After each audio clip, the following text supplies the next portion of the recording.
Hi எல்லாருக்கும் வணக்கம். இது சிலப்பதிகாரம் ஓவிய கதையோட சீரீஸ் 4. சீரீஸ் 3 வரைக்குமே மங்கள வாழ்த்து பார்த்தாச்சு. இது மனையறம் படுத்த காதை. இதில் அவங்களோட இல்லற வாழ்க்கை எப்படி இருக்குது அப்படின்றத பார்க்க போகிறோம். இவங்க காதலித்து திருமணம் பண்ணவங்க கிடையாது, திருமணம் பண்ணிட்டு காதலித்துவாங்க. இவங்களோட இன்ப இரவு எப்படி இருக்குது அப்படின்றத தான் பார்க்க போகிறோம். இதில் கண்ணகியும் கோவலனும் நெருங்கி உட்காடுறாங்க. அப்போ அவங்க பக்கத்தில் ஒரு சின்ன ஜன்னல் இருக்குது. அந்த ஜன்னல் வழியாக தென்றல் காற்று உள்ள ஊடுருவி வருது. அந்த தென்றல் காற்று வெளியே இருக்கிற பூக்களின் நறுமணங்களெல்லாம் கடர்த்தி உள்ள வருதாம். அதனால இவங்க வந்துட்டு நிலவோட ஒளியில கலவி மேற்கொள்ள நினைச்சு 7வது மாடிக்கு போறாங்க.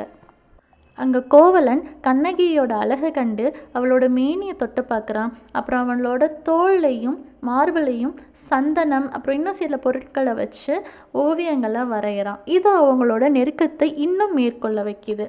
அவளோட அழகை கோவலன் எப்படி சொல்கிறான் அப்படின்னா, சிவனோட சிகையில் இருக்கிற பிறையை கொண்டு அவளை நெற்றியை படைச்சிட்டாங்க. அப்புறம் மன்மதனோட வில்லை கொண்டு அவளோட புருவங்களையும் முருகனோட வேலை கொண்டு அவளோட கண்களையும் படைச்சிட்டாங்க. அந்த வேல் போன்ற கண்கள் என்னை காயப்படுத்துது அப்படின்ற மாதிரி சொல்கிறான். அவளோட இடுப்பு நல்ல உறுதியான இடுப்பாக இருக்கான். அதை எப்படி சொல்கிறான்னா, இந்திரன் தந்த வச்சிரப்படை அப்படின்னு சொல்கிறான். அவளோட சாயல் மயில் போலவும் அவளோட நடை அன்னத்தை போலவும் அவளோட மொழி கிளியை போலவும் இருக்கான். இதில் அந்த மயில் இருக்குல்ல, அது அவளோட சாயலை கண்டு பயந்து காட்டுக்கு ஓடிருச்சான். அந்த அன்னம் அவளோட நடையை கண்டு நன்னீர் பொய்கைக்கு ஓடி போயிடுச்சான். அவளோட கிளி இருக்குல்ல, அந்த கிளி அவளோட மொழியை பார்த்து, அமிழ்தும் ஞாழும் கலந்த மொழியை பார்த்து இன்னும் மேலும் அவள்கிட்ட கற்றுக்கிறதுக்காக அவளை விட்டு நீங்காமல் அவளை ஒட்டிக்கிட்டே இருந்துருச்சு அப்படின்னு அவளோட அழகை மேல்படுத்தி சொல்கிறான்.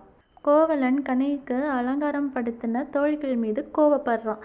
என்னன்னா, மங்கள தாலி ஒன்று போதுமா அவளுக்கு, அந்த அணிகலன்களும் அந்த முத்தாரங்களும் தேவையில்லையா, அழகுக்கு அழகு கூட்டுவது குற்றம் அப்படின்னு சொல்லி கண்ணகியை மேம்படுத்தி சொல்கிறான்.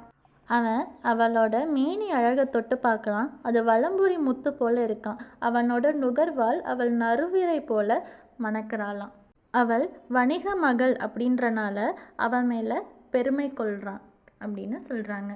கோவலன் கண்ணகியை எப்படி பாராட்டுறான் அப்படின்றது அந்த பாட்டு வரிகளையே பார்ப்போம். ஏன்னா அவ்வளோ அழகாக இருக்கும் இந்த பாட்டு வரிகள்.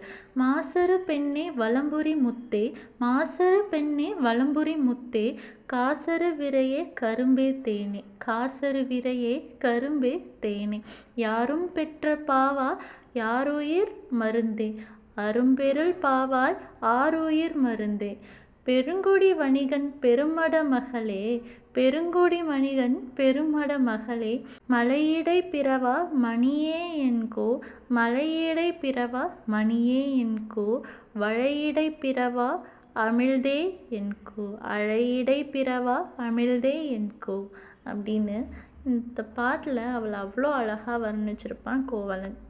அறமும் இன்பமும் பொருந்தினது தான் ஒரு நல்ல வாழ்க்கை அப்படின்னு சொல்கிறாங்க. அதனால் கோவலனோட தாயார் கண்ணகியை கூப்பிட்டு அவளை நல்லா வாழ்கிறதுக்கு வழிவகுக்கிறாங்க. அவங்களுக்குன்னு ஒரு தனி வீடு, அவங்க வீட்டுக்கு உற்றார் சொந்த பந்தங்கள் எல்லாருமே வராங்க. அவங்களோட இன்பமும் அவங்களோட காம வாழ்க்கையும் எப்படி இருந்ததுன்னா அதுக்கு உவமையே கூற முடியாதான். அதுக்கு உவமையாக எதை கூறலாம் அப்படின்னா, பாம்பு அதோட இன்பங்களில் எந்த அளவுக்கு நெகிழ்ந்து இருக்குமோ அந்த அளவுக்கு இவங்க 2 பேரும் இருந்தாங்களாமா. ஆனால் இவங்களோட இன்பம் ரொம்ப நாளைக்கு தொடரலை. அடுத்து என்னெல்லாம் நடக்குது, அடுத்து என்ன தான் அவங்க சோகத்தெல்லாம் அனுபவிக்க போகிறாங்க அப்படின்றத வரப்போகிற சீரீஸில் பார்ப்போம். நன்றி.